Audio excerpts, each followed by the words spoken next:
وجاہدہم بہ جہادا کبیرا۔ میں نے تبلیغی جماعت کے ایک بزرگ سے پوچھا کہ تبلیغ تو سر آنکھوں پر ہے، لیکن تبلیغ کو علم سے کیوں ناراضگی ہے؟ آپ لوگ علم سے کیوں دور ہو گئے؟ تو اس نے کہا واہ، ہم جیسے عالم تو کہیں ہے ہی نہیں۔ میں نے کہا میں یہی کھیلوانا چاہتا تھا۔ میں نے کہا حدیث کی کتابوں میں ہر باب موجود ہے، کتاب و تبلیغ نہیں ہے،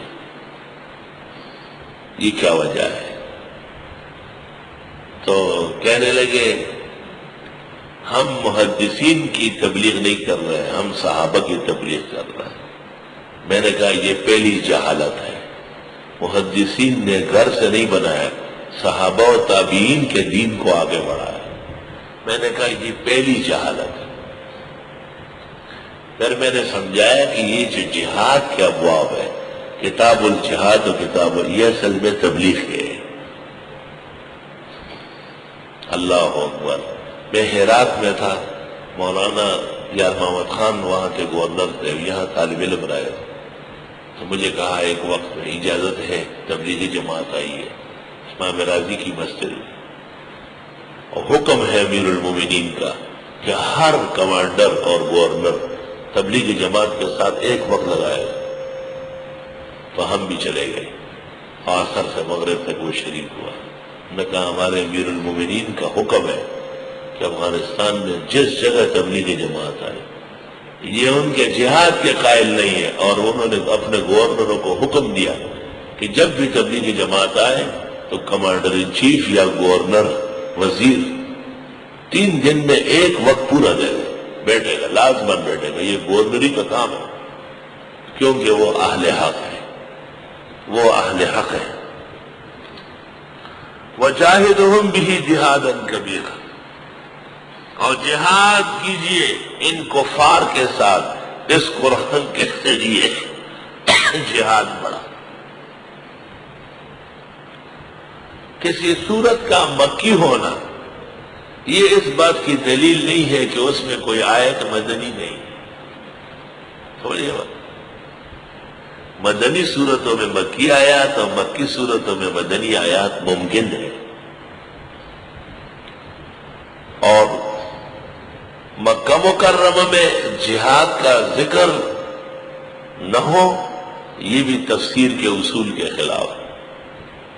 جہاد 2 قسم کا ہے، ایک تیاری جہاد ہے، جب بالفعل جہاد کا ماحول نہ ہو تو ہر شخص اپنی جگہ ریڈی رہے، تیار رہے۔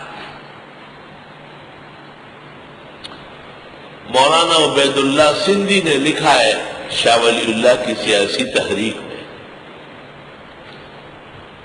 کہ مجھے ڈاکٹر انصاری کے گھر پر دہلی میں شیخ الہند نے بلایا، اور جب میں آیا تو مجھے کہا کابل جاؤ، چلو کابل، وہاں بیٹھ کے کام کرو۔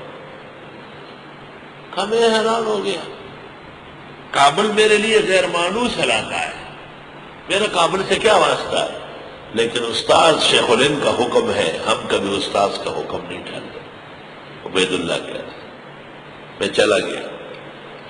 جب میں کابل پہنچا تو یہ دیکھ کر حیرت ہوئی کہ وہاں کام ہو چکا ہے لیکن بکھرا پڑا ہے، اور حضرت شیخ الہند کا ایک نسبت مقدار چاہیے جو بکھرے ہوئے کام کو یکجا کرے۔ وجاہدہم بہ جہادا کبیرا۔ اللہ اکبر۔ شیخ الہند نے اور ان کے رفقا نے انگریز کے خلاف اتنا زبردست مسلسل جہاد کیا کہ ہر وہ شخص جو انگریز کا پٹھو ہو یا انگریز کی طرف دین و مسلمانوں کو نقصان دے تو یہ حضرات ان کے مقابلے میں میدان میں آتے ہیں۔ وجاہدہم بہ جہادا کبیرا۔ جہاد ایک بالقوہ ہے، صلاحیت پیدا کرنا، اور ایک جہاد بالفعل ہے۔ جہاد بالفعل کے اوقات مختصر ہوتے ہیں لیکن بالقوہ کے بہت زیادہ ہوتے ہیں۔ تو وجاہدہم بہ جہادا کبیرا، اور آپ جہاد کریں ان کے ساتھ، یعنی صلاحیت جہاد کی پیدا کریں، قوت جہاد کی پیدا کریں۔ اس وقت یہ جہاد ہے کہ اسلامی سربراہان امریکہ کے ساتھ بنا کے رکھے، امریکہ کے ساتھ بنا کے رکھے، اور اس ٹیکنالوجی، ایٹمز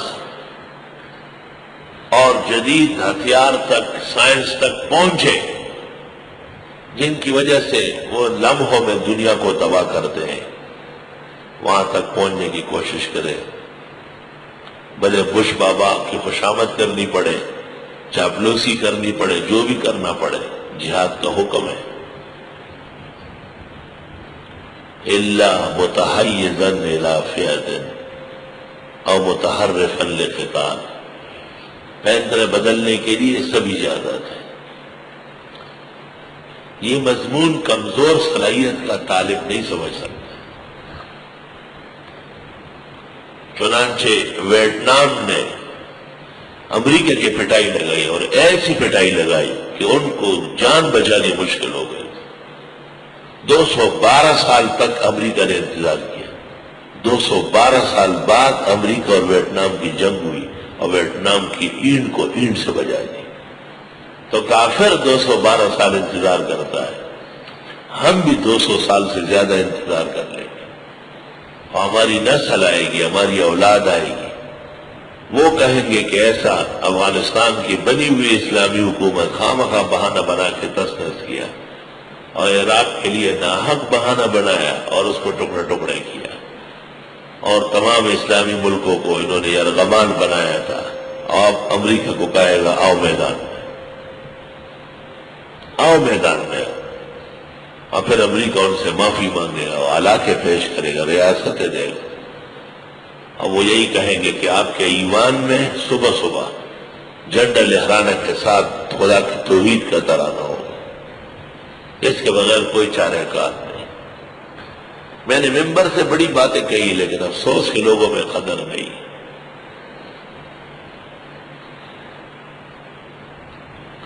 وَجَاهِدُهُمْ بِهِ جِهَادًا كَبِيرًا، اور جہاد کریں لوگوں کے ساتھ اس قرآن کے ذریعے جہاد بڑا۔